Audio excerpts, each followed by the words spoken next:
waxaan la yaabanahay oo nasiib darro ah ninka Soomaali ah oo Muslim ah oo Ruto daba taagan inta sun baan la yaabanahay maxaa yeelay waxaan xasuustaa maalintii Kasarani dumarkeena ay dhigbaxayeen ay iska soo tuurayeen dabaqyada ay ku dhalayeen waxaan xasuustaa masaajidaheena markii kaba inta la galay sheekhayaasheena la tooganay ama la xiray ninka aan intaas arkaynin on damiirtiisa inta ay laheen oo maanta raba ninkii miiska markuu ku fadhiyay asagoo very powerful deputy president ah xukume inay Soomaali la baabi'iyo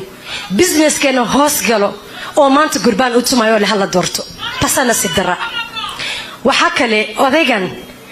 markuu prime minister ahay chairmanka iyo guddigoodana ka hadleen Soomaali waxay kor u soo kacday beecshara uu noo furay system iyo structures ma handoutina la siiyo handout kama rabna naga Raila Odinga waxaan u baahanahay inuu na shaqaale geliyo na maal geliyo dadkeena badbaadiyo businesskeena la badbaadiyo Soomaha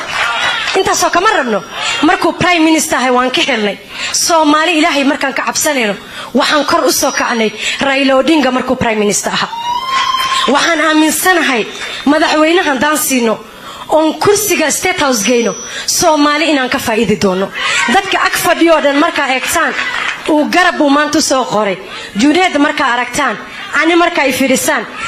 walaalkeen senator marka fiirisaan marxuumka dintaala oo naxariisto Yusuf marka eegtaan Yusuf Xasan maanta kursigiisa waxa laga dhigay azimiyo Soomaho waa kalsooni weyn wiilkeena u siiyay marka your excellency pole sana nimekoroga Kisomali lakini yote